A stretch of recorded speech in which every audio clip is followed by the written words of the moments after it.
rien de plus agréable que de manger dehors. Ah, ça tu l'as dit, Martha. Un bon petit pique-nique égaré en pleine nature. Hé, allez jouer ailleurs. Dis-moi, Georges, je sais que tu es gourmand, mais depuis quand te soucies-tu de la nature? Oh, alors là, je te demande pardon. La nature et moi, nous sommes... Eh oh, arrêtez, oh non. Tu sais, Martha, j'ai toujours été dingue de nature. Ce que je n'aime pas, c'est quand j'en ai plein partout. Non, c'est pas vrai. Mais si. Je n'arrête pas de lire Campeur Magazine. Et j'ai lu quelque chose sur l'appel de la nature. Et ça m'a appelé. Alors comment se fait-il que tu ne m'aies jamais emmené camper? Eh bien, parce que tu ne m'as jamais demandé de t'emmener camper, voilà tout. Et suppose que je le fasse. Alors, je suppose que je le ferai. Bon, très bien, Georges, emmène-moi camper. D'accord, si tu veux. Vraiment? Oh, c'est fantastique, quand est-ce qu'on part? Ah, on peut partir demain. Est-ce que demain, c'est assez tôt? Demain? Parfait. Alors va pour demain, jeune demoiselle. Mais prépare-toi bien parce que Dame Nature regorge de surprises. Hé!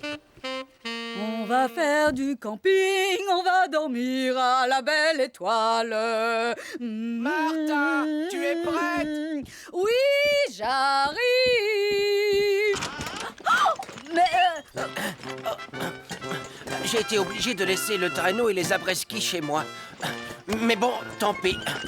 Je suis quand même prêt pour affronter ce que la nature nous réserve. eh bien, dis donc, elle nous en réserve des choses. Oh, il faut y aller. Mais Georges, la nature, c'est plutôt par là. Viens, c'est par là.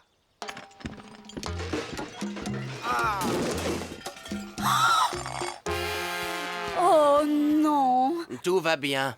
Juste un peu envahi de nature. Georges, qu'est-ce que tu fabriques? Ah, les grands espaces. Je te demande pardon? Regarde autour de toi, Martha. Pas après pas, tu trouveras des centimètres carrés de nature vierge qui n'attendent que d'être explorés. C'est mon jardin, Georges, le coin le plus sauvage. C'est la baignoire à oiseaux. Oh non, non, non. C'est là où tu te trompes, Jeannette.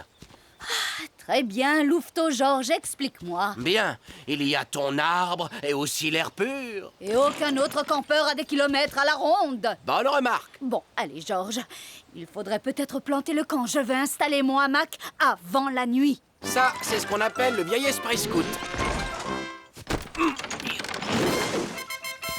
Enfin, de quel côté est le nord? Mais Georges, qu'est-ce que tu es allé mettre là-dedans? Tu pourrais ouvrir une boutique d'accessoires. Aïe! Georges, qu'est-ce que tu fais? Je suis à la recherche du vrai nord. Dans Campeur Magazine, ils disent que pour bien dormir, il faut orienter sa tente face au vrai nord. Mais pourquoi tu ne l'as pas dit plus tôt? Le nord, c'est par là, vers les quartiers nord. Oh, si tu veux qu'on l'installe par là. Ça a l'air très intéressant. Qu'est-ce que c'est? Oh, toi et ta curiosité insatiable, Martha. C'est un canot gonflable. Range-le, tu ne sais pas comment on s'en sert. Laisse-moi deviner. Tu tires sur cette ficelle pour le gonfler et sur celle-là pour le dégonfler, c'est ça? Non, non, Martha, ce n'est pas un jouet, c'est l'inverse. Celle-ci gonfle et c'est celle-ci qui dégonfle. Je ne crois pas. Je parie que c'est le contraire. Oh, j'ai compris. Il va falloir que je te le prouve. Celle-ci sert à dégonfler le canot. Et comme notre canot est pour l'instant dégonflé... et je suppose que si j'actionne la ficelle, il ne se passera rien, tu vois? Tu sais que tu ferais un beau hot dog, toi. Et où est-ce que tu as rangé la moutarde? Hardy, c'est très drôle. Bon, cette fois-ci, je crois que j'ai compris. Celle-ci se met dans celle-là et celle-là... Non, celle-là va dans celle-là. Georges, pourquoi tu ne lis pas le mode d'emploi? Les modes d'emploi, ça me donne des boutons. Je suis capable de monter cette tente les yeux fermés dans le noir. Les aventuriers le font au flair. Eh bien, en parlant de flair, moi je ne la sens pas du tout, ton histoire. Allons, Martha, qu'as-tu fait de ton esprit scout? Oh! Voilà, c'est terminé. Je vous en prie, mademoiselle, passez la première. Mais ça ne correspond pas au plan. Les plans m'agacent. Tu devrais venir, Martha, c'est vraiment très bien. Oh. Je ne suis peut-être pas une vraie aventurière comme toi, Georges, mais je pense vraiment que tu devrais lire la notice. D'accord, d'accord. Aide-moi à sortir et on fera comme tu veux. Ah, on a réussi. Et hop, dans le noir, comme tu le disais. Tout ce travail m'a ouvert l'appétit. On va faire un feu de camp et on va manger. Ouh, excellente idée, Georges. Tous les camps ont leur feu. Tout ce qu'il nous faut, c'est 2 bâtons qu'on va frotter.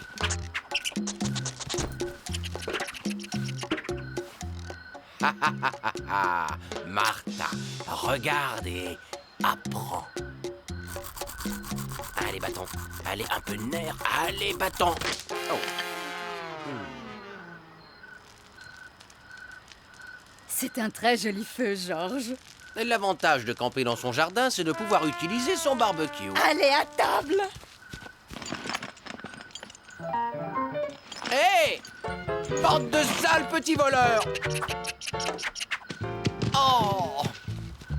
Ils nous ont volé toute la nourriture. Martha, ils ont tout gâché. Oh non, pas du tout, Georges. Ils nous ont peut-être pris notre repas, mais il nous reste notre dessert. D'accord, il n'y a pas de quoi s'enflammer. Ce n'est qu'un dessert, c'est... de la guimauve! Oh! De la guimauve! Mmh.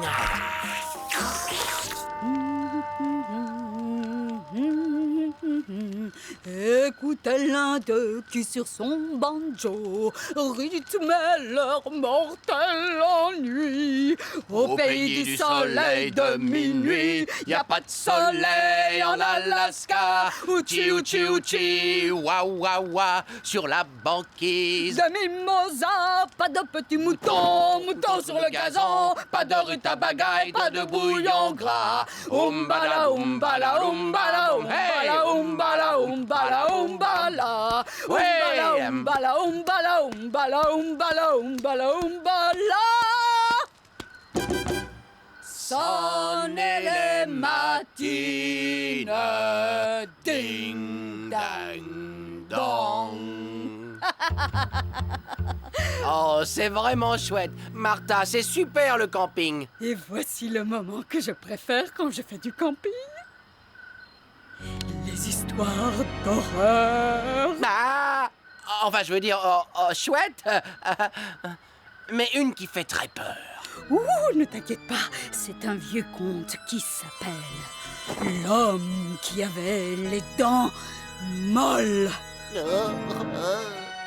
Il était une fois un vieillard ermite qui vivait dans les bois tout près d'ici.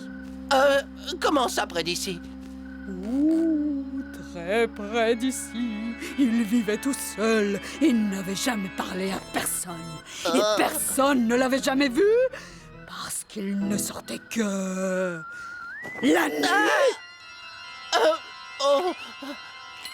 Le vieil ermite voulait que personne ne le voie parce qu'il avait les dents molles. Ah!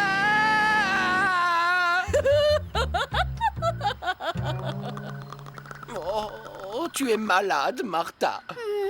Mais tu en voulais une qui fasse très peur, Georges. Oh, c'était quoi? Calme-toi, Georges, ce n'est rien. C'est Dame Nature.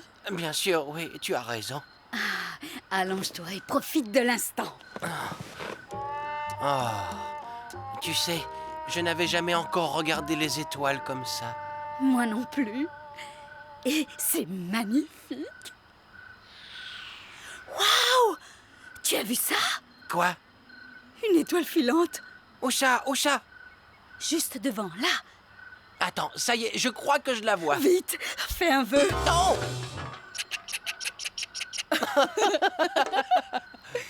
Tu sais, au début, je trouvais ça idiot de camper ici, dans le jardin. Mais je dois t'avouer que j'ai eu la joie et l'aventure que tu m'avais promise. Merci, Georges. Je t'en prie, Martha. Alors, tu as fait un vœu? En fait, non. J'étais en train de me dire que j'avais déjà tout et tout ce que je souhaite, c'est de rester là. Moi aussi.